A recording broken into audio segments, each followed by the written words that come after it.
साके सांकेत्यं पारिहास्यम स्तोभम हेलनम एव वा वैकुंठ नाम ग्रहणम अशेष अघम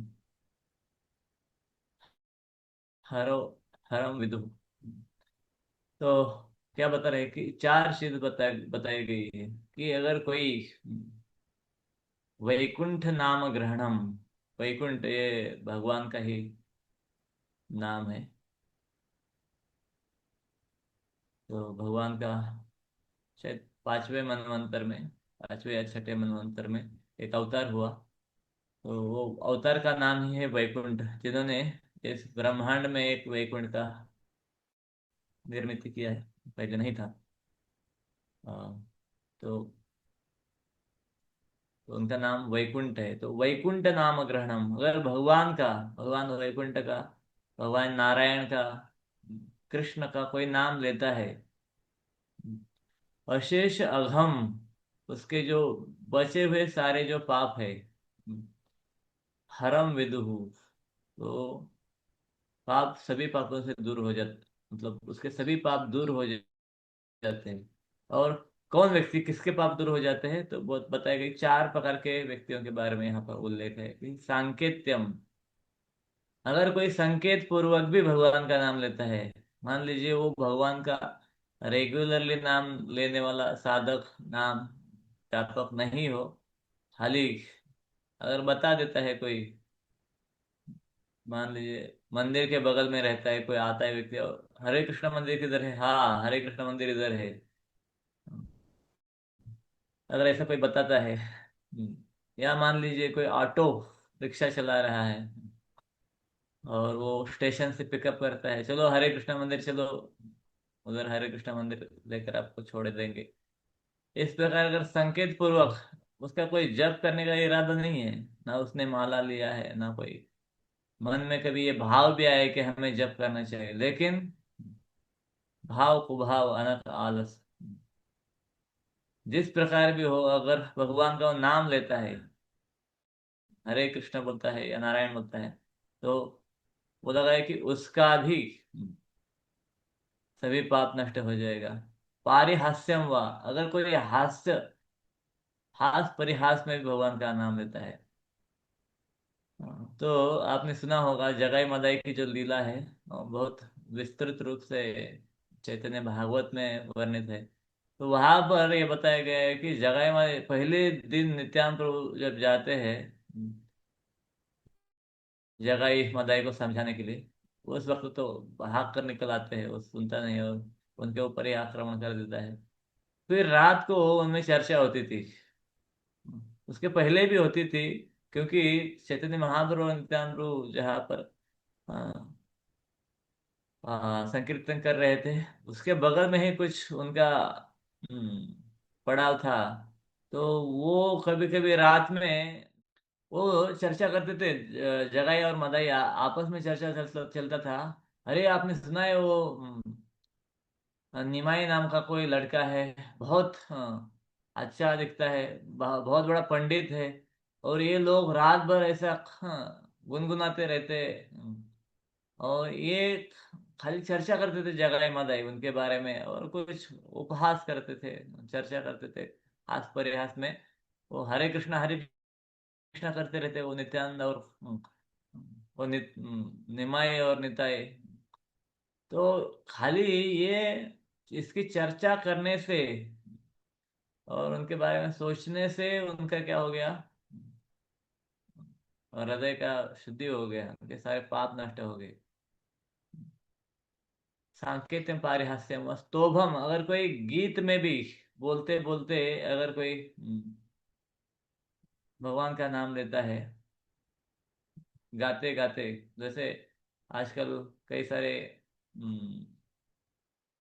मूवीज भी निकले हैं, तो मूवीज में गाने में आगे पीछे कुछ लगा देते हैं और लास्ट में बोलते हैं हरे कृष्णा हरे राम बोलो सुबह शाम।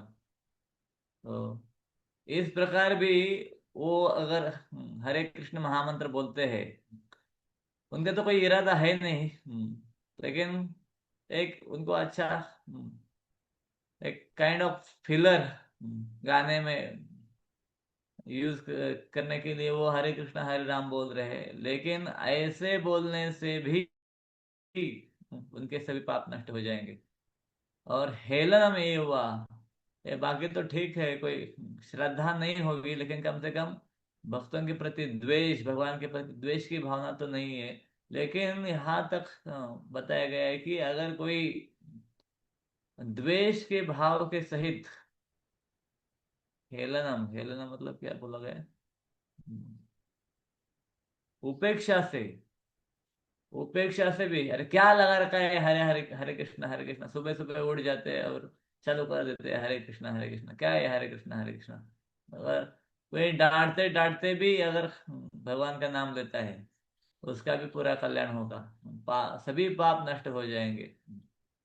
तो वैकुंठ नाम ग्रहणम अशेष अघम हर विदुः।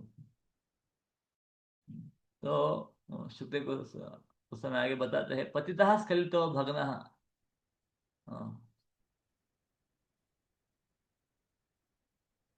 संदष्टः, तप्तः, आहतः, हरिरि हरिर इति अव अवशयनाः पुमान् अर्हति यातना। अगर कोई पतितः, कोई गिर रहा है नीचे, चलते चलते मान लीजिए गिर रहा है, गिरते गिरते वो भगवान का नाम ले रहा है, स्खलितः, या कि कोई फिसल गया, इस प्रकार व्यक्ति मरते हैं इस दुनिया में। आपने देखा होगा कि कोई कहाँ से गिर गया, वो मर गया, कोई फिसल गया मर गया। भग्नः, या किसी की हड्डी वगैरह टूट जाती है और मर जाता है। संदष्टः, अगर उसको अगर सांप वगैरह, बिच्छू, कोई ऐसा जहरीला प्राणी उसको काट लेता है। तप्तः, अगर किसी को बड़ा बुखार वगैरह है, कुछ पीड़ा से पूरी तरह से आक्रांत हो गया है, इस प्रकार से।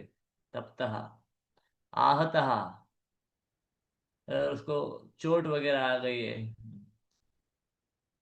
हरि इति अवशयन, अगर विवशता पूर्वक वो, ये मतलब कोई गिरते गिरते भगवान का नाम लिया, और कोई बुखार बहुत आया है, और अ, किसी को, किसी के साथ अपना तकलीफ तो ये कर नहीं सकता है, शेयर नहीं कर सकता है, तो भगवान को विवशता पूर्वक पुकार रहा है, या सांप काटे जाने पर वो व्यवस्था पूर्वक भगवान का नाम ले रहा है, तो बोला गया है कि ऐसा व्यक्ति ऐसे करते वक्त अगर वो मर जाता है आकस्मिक दुर्भाग्य से, तो वह कितना भी पापी क्यों न हो, नारकीय जीवन में प्रवेश करने से तुरंत मुक्त कर दिया जाता है।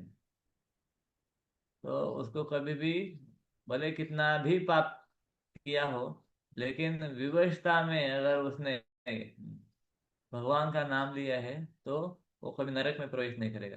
हाँ, तो उसको भक्ति की प्राप्ति होगी, भगवान की सेवा की प्राप्ति होगी, उसको अच्छा मौका मिल सकता है। अगर उसने भक्ति नहीं की हो, सही भाव नहीं हो, तो फिर उसको पिछ नाम श्रीमताम गे है, किसी ब्राह्मण के घर, किसी भक्त के घर, या बहुत अरिस्टोक्रेटिक फैमिली, उसमें उसको जन्म मिलेगा, और फिर भगवान की भक्ति करने का उसको और मौका मिलेगा। तो ये हरिनाम इतना इतना शक्तिशाली है कि और कोई जो साधन है उसके साथ कभी भी इसकी तुलना नहीं की जा सकती है, क्योंकि अन्य साधन जो है इस प्रकार कभी पापों से, वो साधनों में मैं पहले बताया था कि देश काल और आपकी श्रद्धा,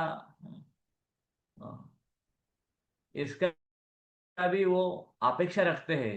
वो साधन सापेक्ष है, लेकिन हरिनाम ऐसा है कि हरिनाम किसी की भी अपेक्षा नहीं रखता है। अगर आप, हेलना मतलब क्या है, अगर आप उपेक्षा की भाव से ले रहे हैं, आपका उसमें उस साधन में कोई रुचि नहीं है, साधन में कोई आपका श्रद्धा नहीं है, लेकिन बिना रुचि बिना श्रद्धा भी वो साधन आप साधन भी करके नहीं किया है, हाँ, खाली उसने नाम उच्चारण किया है, फिर भी उसको क्या मिलेगा? पूरा फल मिलेगा। लेकिन वैदिक कर्म कांड जो होते हैं उसमें बताया गया है कि यहाँ पर देवगोस्वामी में और एक श्लोक में बताते हैं कि वैदिक कर्म कांडों का पालन करने है तो प्रायश्चित करने से पापी लोग उसी तरह से शुद्ध नहीं हो पाते जिस तरह एक बार भगवान हरि के पवित्र नाम का कीर्तन करने से शुद्ध बनते हैं। यद्यपि अनुष्ठानिक प्रायश्चित मनुष्य को पाप फलों से मुक्त कर सकता है, किंतु यह भक्ति को जागृत नहीं करता। जिस तरह परम भगवान के नाम का कीर्तन मनुष्य को भगवान के यश गुण लक्षण लीलाओं तथा साई सामग्री का स्मरण कराता है। तो ये बहुत महत्वपूर्ण है कि बाकी की जो साधन है वो कभी भी आपके, एक तो कुछ साधन पापों को नष्ट करेंगे, और पाप के भी कई सारे प्रकार होते हैं। हम्म, मतलब कुछ छोटे पाप रहते हैं, कुछ बड़े महापाप भी रहते हैं। तो ऐसे हम बोलते हैं बाकी जो साधन होते हैं वो कुछ हद तक कुछ पापों को मिटा सकते हैं, लेकिन कुछ ऐसे पाप रहते हैं जिसको मिटाना उनके उनके हाथ में नहीं है। लेकिन ये जो है हरिनाम, ये सभी प्रकार के पापों को पूरी तरह से नष्ट कर देता है। तो धार्मिक शास्त्रों में संस्तुत किए गए प्रायश्चित्त के कर्मकांड हृदय को पूरी तरह स्वच्छ बनाने में अपर्याप्त होते हैं, क्योंकि प्रायश्चित्त के बाद मनुष्य का मन पुनः भौतिक कर्मों की ओर दौड़ता है। फलस्वरूप जो व्यक्ति भौतिक कार्यों के सकाम फलों से मुक्ति चाहता है उसके लिए हरे कृष्ण महामंत्र का कीर्तन या भगवान के नाम यश तथा लीलाओं की महिमा का गायन प्रायश्चित्त की सबसे पूर्ण विधि के रूप में संस्तुत किया जाता है, क्योंकि ऐसे कीर्तन से मनुष्य के हृदय में संचित धूल स्वच्छ हो जाती है। शृण्वताम स्वपतः कृष्ण पुण्य श्रवण कीर्तन हृदयंतस्थो ह्य भद्राणि विदुनोति सुरतम। विधुनोति सुहृद सताम। वो बोला गया है कि उसके हृदय से ये मल तो हट जाएगा भगवान की कथा सुनने से, और आगे वो क्या हो जाएगा? सुहृद हो जाएगा, सताम हो जाएगा। हम्म। एक तो वो संत बन जाएगा, उसका हृदय खाली पापों से मुक्ति पाना कुछ बड़ी बात नहीं है, लेकिन पाप करने की प्रवृत्ति से मुक्ति पाना ये बहुत महत्वपूर्ण बात है। तो वैदिक कर्म कांड जो है, अनुष्ठान है, वो केवल आपको पापों से मुक्ति दे सकते हैं, लेकिन आपकी जो पाप में प्रवृत्ति है, जो आपके हृदय का, आपके चेतना का, आपके कॉन्शियसनेस का एक जो ढलान होता है ना, ढलान की, जैसे कीड़ा, अगर आप उसको विष्ठा से बाहर निकाल कर रख देंगे ना तो वो फिर विष्ठा की ओर दौड़ेगा। वैसे ही हम अगर पाप करने के, अगर बार बार पाप करने की हमें आदत हो जाती है तो हम पाप से निवृत्त भी होते हैं, लेकिन मन फिर भी ललचाता है पाप की ओर। उसकी प्रवृत्ति रहती है। तो यह प्रवृत्ति से छुटकारा दिलाने का सामर्थ्य इन वैदिक अनुष्ठानों में नहीं है। लेकिन ये जो हरिनाम है, ये सीधा जाकर आपकी चेतना को इस प्रकार उसके साथ क्रिया करता है कि आपकी चेतना में वो पाप करने की प्रवृत्ति ही नहीं रहेगी। तो इसलिए ये हरिनाम बहुत महत्वपूर्ण साधन है कि इसको कई अन्य साधनों से उसको तुलना नहीं किया जा सकता। यहाँ पर और सुखदेव गोस्वामी बताते हैं कि अगर कोई व्यक्ति स्तेनहा सुरापो मित्रधु मित्र दुख, अगर कोई व्यक्ति चोर है, चोर मतलब वैदिक जो मैं बताया कि अनेक प्रकार के पाप होते हैं, उसमें एक व्यक्ति ऐसा पापी रहता है जो मूल्यवान हीरो की चोरी करता है, सोने की चोरी करता है। तो उसको शास्त्रों में बड़ा पापी माना गया है, और उसके कई सारे प्रायश्चित होते हैं। हम्म, तो ऐसा व्यक्ति है अगर बड़ा चोर है, सोना चोरी करने वाला या मूल्यवान वस्तुओं की चोरी करने वाला, कोई शराबी होए, ये महापाप है। तो शराब पीना, चार जो पाप हम बोलते हैं ये महापाप में आते हैं।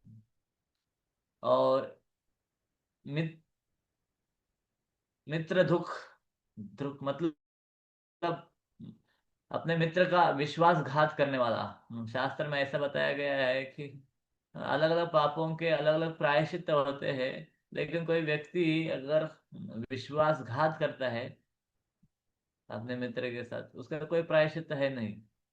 लेकिन ऐसा भी व्यक्ति जिसका कोई प्रायश्चित, ऐसे ऐसा पाप जिसका कोई प्रायश्चित नहीं है, ये पाप भी नष्ट हो जाएंगे। ब्रह्म, हाँ बोला गया है कि ब्रह्म हत्या का बहुत महान पातक होता है, तो उस व्यक्ति का उस पाप से भी मुक्ति हो जाता है। और बताया गया है गुरु तल्पगः, मतलब गुरु की पत्नी के साथ संभोग करने वाला, ये भी महान पाप। तो ऐसे सभी व्यक्तियों के लिए स्त्री राज पितृगो हंता च, यहाँ तक कि राजा की पत्नी के साथ संभोग करने वाला, या फिर अपने पिता का हत्यारा, गौ का वध करने वाला, तथा अन्य सारे पापी लोगों के लिए भी प्रायश्चित की यही सर्वोत्तम विधि है। भगवान विष्णु के पवित्र नाम का केवल कीर्तन करने से ऐसे पापी व्यक्ति भगवान का ध्यान आकृष्ट कर सकते हैं। और वे इसलिए विचार करते हैं कि इस व्यक्ति ने मेरे नाम का उच्चारण किया है, इसलिए मेरा कर्तव्य है कि उसे सुरक्षा प्रदान करूं। तो ये भगवान का गुण है, ये हरिनाम का गुण है कि हरिनाम ये नहीं देखता है कि इसने क्या क्या किया है, इसका हिस्ट्री क्या है। ये देखते हैं कि अभी इसने मेरा नाम लिया है, कौन हो सकता है ऐसा। अगर कोई व्यक्ति हम्म, आपको 1000 बार गाली दे और कुछ छोटा मोटा सेवा करेंगे, एक सेवा करेंगे, तो आप क्या उससे प्रसन्न हो जाएंगे? हमारा उल्टा होता है कि कोई 1000 बार हमारी सेवा करे और एक बार गाली दे, तो हम उसको हमारे लिस्ट से निकाल देते हैं, रिजेक्ट कर देते हैं कि इसके साथ फिर कभी बात नहीं करूंगा, इसके साथ ये करूंगा, इसके साथ वो करूंगा, इसको छोड़ूंगा नहीं। लेकिन भगवान ऐसे है कि हमने करोड़ों करोड़ों जन्म में कितने सारे पाप किए हैं, कितने बार भगवान को धोखा दिया है, कितने बार वैदिक शास्त्रों का उल्लंघन किया है, फिर भी हरिनाम प्रभु इतने कृपालु है, इतने दयालु है कि वो उसके सभी पापों को अनदेखा करते हैं। हम्म, निमेश, अनिमेश भगवान का एक नाम है कि भगवान आपने देखा होगा बालाजी भगवान को उनके आंखों पर ऐसा तिलक लगाया रहता है। हमने उधर पुजारी को पूछा, अरे फिर भगवान ऐसे देखते नहीं? वो बोले भगवान देखना नहीं चाहते कलयुग के पापी जीवों को, इसलिए उन्होंने पूरे आंखें बंद कर ली। तो देखिए भगवान का विग्रह भी आंख बंद करने लगे, ऐसा कलयुग आ गया है। लेकिन ये हरिनाम प्रभु ऐसे कलियुग के ऐसे पतित जीवों का उद्धार करने के लिए हम्म, हरे नाम हरे नाम एव केवलम, मतलब नास्ते व नास्ते व गतिरंता।